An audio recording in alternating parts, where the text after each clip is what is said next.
जी दोस्तों, आपसे मौजूदा गुजारिश एक बार हमारे साथ मिलकर दुरूशी पढ़ लें। औज़ु बिल्लाहि मिनश शैतानिर रजीम, बिस्मिल्लाहिर रहमानिर रहीम।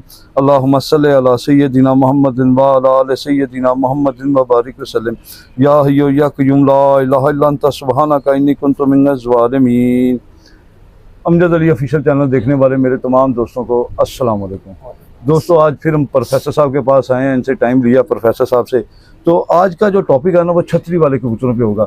तो छतरी वाले कबूतर क्या चीज़ है, ठीक है ना, इन पे बैन क्यों है, और ये हर दफ़ा ये ऐसे होता है कि हर सीज़न के अंदर ना ये कबूतर जो ना वो छतें आपस में फितना फसाद का शिकार बन जाती हैं। 3 4 5 छतें बैन हो जाती हैं, झगड़े का फसाद, लड़ाई झगड़े का ये बाइस बन जाती हैं।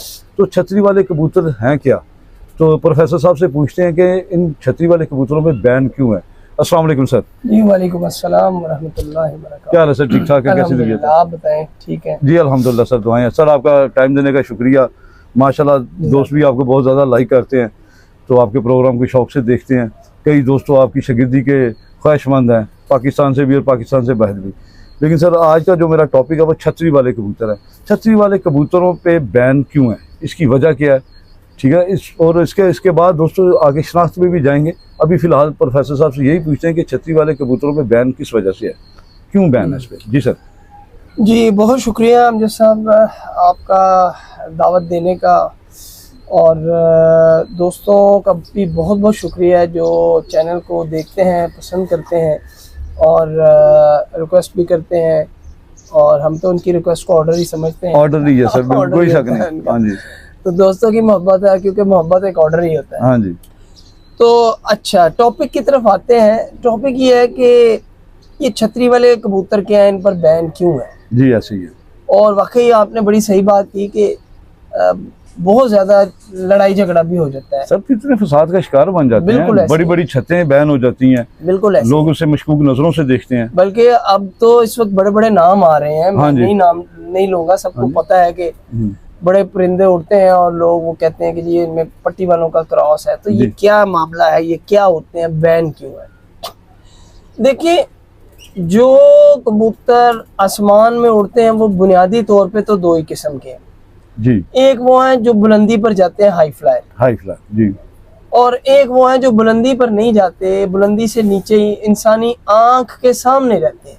सही। जो आंख ओझल हो जाता है वही कहलाता है हाई फ्लायर जी। और जो इंसानी आंख में ही रहे, जब मर्जी आप सर उठाएं, उसको थोड़ी सी मेहनत करें, ढूंढ ले कि ये है जी कबूतर मेरे, ये तो कहलाते हैं छतरी वाले या पट्टी वाले। तो आज का जो टॉपिक है, जो आपने बात की है, वो है कि पट्टी वाले क्या होते हैं और इन पर बैन क्यों है। सही। असल में मैंने शायद पहले भी थोड़ी सी बात की थी किसी एक वीडियो में अमजद साहब के चैनल पर ही। तो पट्टी वाले कबूतर बुनियादी तौर पे कहाँ से आए हैं, किधर से बने हैं, इसके बारे में हर तरह की रिसर्च अधूरी है। सही। ये एक बहुत बड़ा राज है और ये आपको बताता चलूं कि ये परिंदे बड़े सगीर में ही पाए गए हैं, यहीं पे वजूद आया है इनका, यहीं पे बने हैं। सही। इससे बाहर नहीं है ये परिंदे। तीसरा बांग्लादेश कह सकते हैं, लेकिन वहां भी यहीं से गए हैं, यही गालिब इम्कान है। तो ये बात याद रखें कि ये यहीं से इसी मिट्टी की पैदावार है। अब पट्टी वाले कबूतर हैं क्या? ये ऐसे कबूतर होते हैं जो, इनमें भी दो बुनियादी किस्में जी। एक वो है जो जरा ज्यादा बुलंदी में उड़ते हैं और एक वो है जो बिल्कुल नीचे ही उड़ते रहते हैं टोली बनाकर। सही। ये टोली वाले कबूतर नहीं है, इससे ये ना समझिएगा। वो टोली वाले कबूतर वो तो फैंसी है ना, वो फैंसी कबूतर है। वो टोली बना के चिट्ठी मेरे डोल नू पुचाई वे कबूतर वो और है, वो और है। जैसे रेसर कबूतर है वो कोई और है। हाँ जी। इसी तरह तो हम पट्टी वालों की बात करें, इनमें भी दो किस्म के हैं।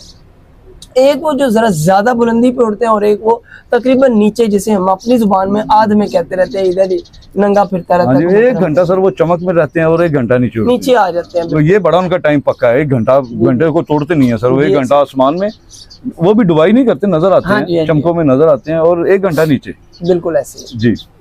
तो ये दो किस्म के पट्टी वाले कबूतर हैं। अब आते हैं कि इनका बॉडी स्ट्रक्चर। देखिए, पहले जमाने में इनका बॉडी स्ट्रक्चर बाकायदा होता था, अब नहीं है। क्यों नहीं है? अब ये भी एक बड़ी आपके लिए मालूमात वाली बात होगी, मैं इस पर भी कोशिश करता रोशनी डालूं। देखिए, पहले तो ये होता था कि पट्टी वाले कबूतरों का सर बहुत बारीक था। आंखें इनकी ऐसे लगती थी जैसे एकदम खुली हुई फटी हुई आंखें, सही, फटी हुई आंखें। ज़हन में ये लफ्ज याद रखें, आप देखेंगे ऐसे लगेगा फटी हुई आंखें। अच्छा, इसके अलावा ये परिंदे जो थे, नोक भी इनकी जो थी वो ज्यादातर बहुत साफ होती थी। नोक ज्यादातर परिंदों की साफ नोक थी, लाल नोक, बिल्कुल लाल और अलग नोके होते थे, अलग नोके भी हो जाते थे।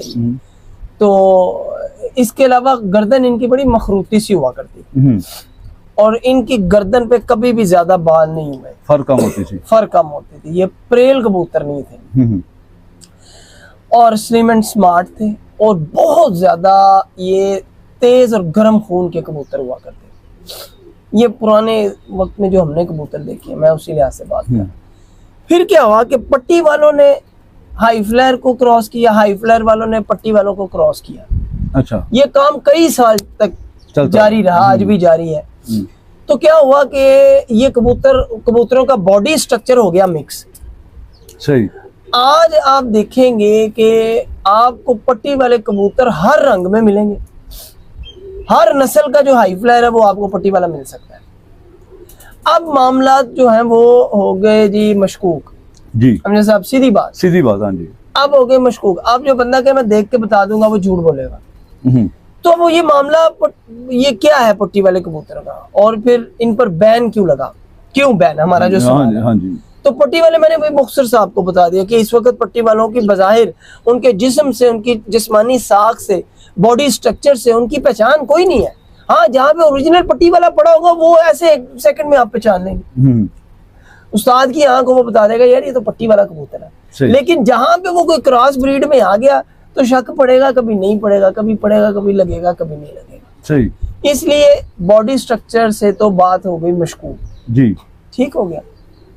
अब हम आते हैं आगे कि इन पर बैन क्यों है। बैन इन पर यही है, देखें अब फ्लाइंग पैटर्न है, इसको समझने की बात है। और मैं कहूँगा कि जो लाहौर के जो बड़े बड़े उस्ताज़ा हैं जो कि इनके रूल्स एंड रेगुलेशन पूरी पंजाब कमेटी के बनाते हैं, ये इनके लिए भी इंशाल्लाह ताला बड़ी एक ज़बरदस्त मैं बात करना चाहूँगा। और वो क्या है कि देखिए फ्लाइंग पैटर्न जो है ना, फ्लाइंग पैटर्न, उड़ने का तरीकाकार, आसमान में उड़ने का तरीकाकार, गौर से सुने बात, ये डिसाइड करेगा कि ये परिंदा हाई फ्लायर है, लो फ्लायर है, या ये रेसर है। सही। इसकी सीधी सी मिसाल है, मैं एक रेसर परिंदा पकड़ूं और उसको छोड़ दूं और मैं कहूँ ये मेरी बाजी, और वो उड़ के चला जाए, वो बेल्जियम चला गया, बेल्जियम से वापस आता है और शाम को वापस आ गया, तो आप मानेंगे उसको कि आपकी बाजी में सही आया? आप कहेंगे नहीं जी, हमने तो मानना ही नहीं है इसको। सही। क्यों नहीं मानना? उसकी भी आंख लाल है, उसमें भी रिंग है, उसके भी पर है, उसकी भी दुम है, सही, सब कुछ है, बिल्कुल ऐसे। आप क्यों नहीं मान रहे भाई?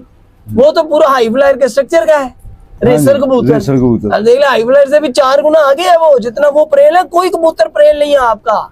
आपने इसके ऊपर वीडियो भी बनाई हुई है सर? जी बिल्कुल, आंखों के साथ बनाई है, कसूरी आंखों के साथ, बिल्कुल ऐसी। हाँ जी। तो ये ज़हन में रखें ये बात कि आप बॉडी स्ट्रक्चर या ज़ाहिरियत से ये फैसले मत करें। जब आपने जो भी मुंसब बैठा है, जो भी असातिज़ा बैठे हैं, जो भी कमेटी मेंबरान है, एक कबूतर पे मोहर लगा दी, अब जब भी उड़ेगा वो जिम्मेदार मोहर लगाने वाला है, उसको नहीं पहचान हुई भाई, बैन लगा दिया। क्यों बैन लगाया?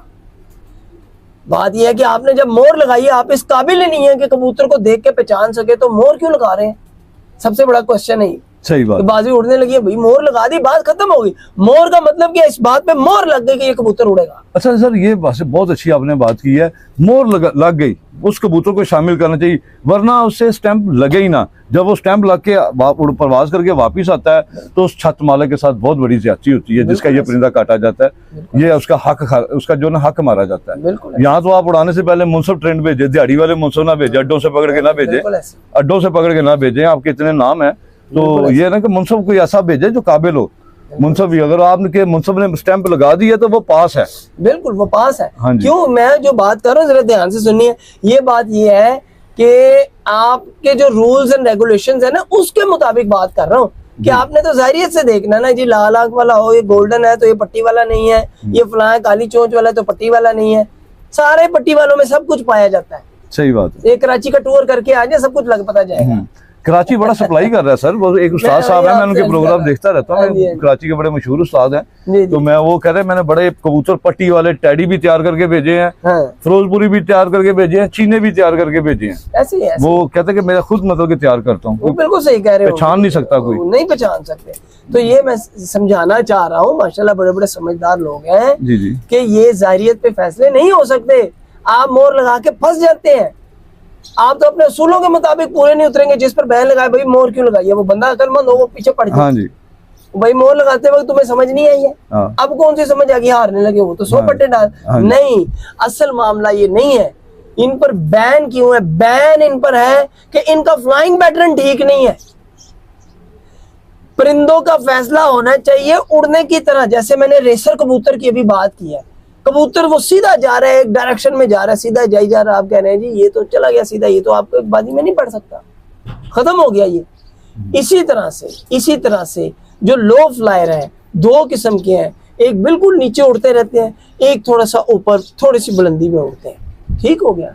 ये दोनों ही कबूतर जाके गहराई में डुबाई नहीं करते हैं, खत्म हो जाते हैं। इस वजह वहां तक नहीं जाते, पहले ही इनकी परवाज खत्म हो जाती है बुलंदी में, उधर ही उड़ते रहते हैं। और ये बला के मजबूत परिंदे सारा सारा दिन भी उड़ते रहेंगे।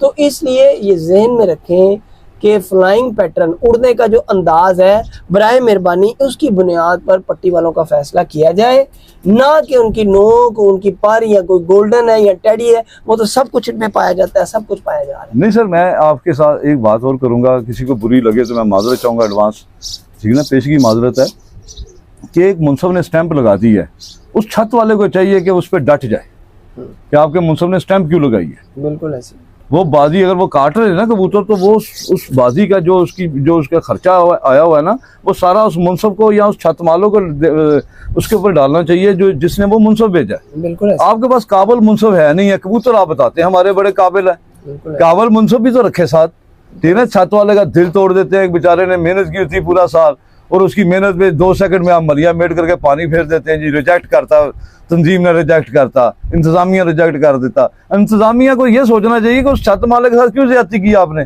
आप स्टैंप लगाने से पहले वो कबूतर डालते ना, दूसरा कहते हैं यार से चेंज करिए, मैं छतरी वाला, और उसके बाद उसका फैसला करते आप। बिल्कुल ठीक है ना, उसके बाद कमेटी बैठे उसका फैसला करे ये छतरी वाला है या नहीं, नहीं है तो उसे अगली बाजी में उड़ाने का मौका दें, वरना उसका वो टाइम ना जाया करें। बिल्कुल सही, माजरत के साथ। हाँ जी, इस पर मैं थोड़ी सी बात करता हूँ। बिल्कुल आप सही कह रहे हैं, जब तक ये उसूल है उस वक्त तक तो स्टैंप लग गई तो अब ये मानना पड़ेगा जी। बाद में फ्लाइंग पैटर्न की वजह से अगर आप छत काट रहे हैं, कबूतर काट रहे हैं, बैन लगा रहे हैं, तो इसका मतलब ये हो गया कि आपके रूल्स में कमी है, सही, आपके उसूलों में कमी है।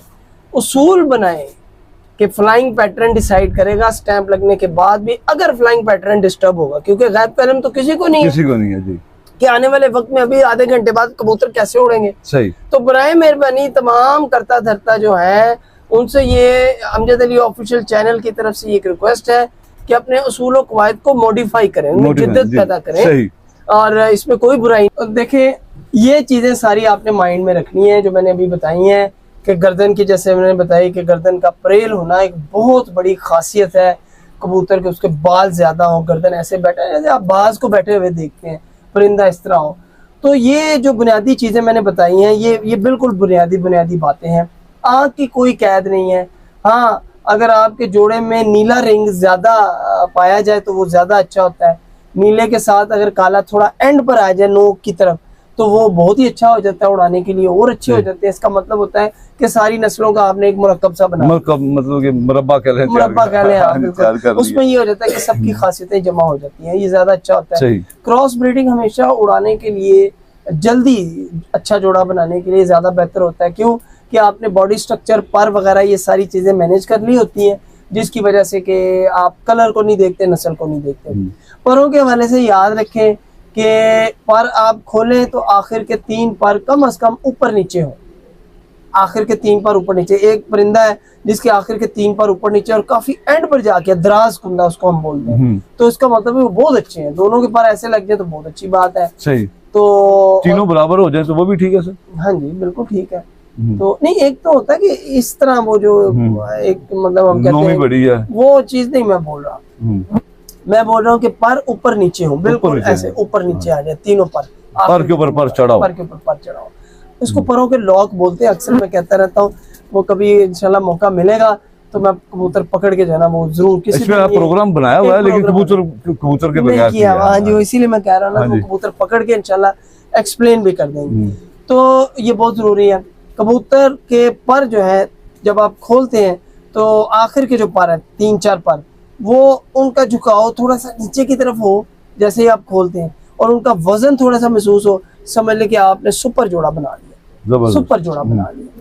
ये आपको छोटी छोटी सी कुछ मैंने टिप्स दी हैं, इनको जमा कर लें, अपने पास रख लें, याददाश्त में महफूज बना लें, इंशाल्लाह आपका जोड़ा बहुत बेहतर बन जाएगा। बहुत शुक्रिया सर आपका, माशाल्लाह आपने बहुत अच्छे तरीके से समझाया और उम्मीद करता हूँ कि दोस्तों को भी समझ में आया होगा। तो दोस्तों आपसे गुजारिश है कि प्रोफेसर साहब को भी सपोर्ट किया करें, वीडियो को लाइक शेयर ज़रूर किया करें दोस्तों के साथ, ठीक है ना। और ये ऐसे होता है कि आपकी तरफ से एक हौसला अफजाई होती है, आपकी तरफ से एक मोहब्बत का इजहार होता है कि इतनी मेहनत हम करते हैं, ठीक है ना। प्रोफेसर साहब टाइम निकालते हैं, माशाल्लाह बिजी आदमी है, तो वो सिर्फ आप दोस्तों के लिए टाइम निकालते हैं। मैं तो उन्हें कुछ भी नहीं देता, मैं तो उनसे सिर्फ रिक्वेस्ट करता हूँ, उनका ये बड़ा पाना है, वो मुझे टाइम देते हैं। उनकी वीडियो को लाइक शेयर ज़रूर किया करें। जिन दोस्तों ने चैनल को सब्सक्राइब नहीं किया वो सब्सक्राइब भी कर लें। तो दोस्तों फिर मिलेंगे किसी नई वीडियो के साथ, तब तक के लिए इजाज़त है। पाकिस्तान जिंदाबाद, खुदा हाफिज़ दोस्तों।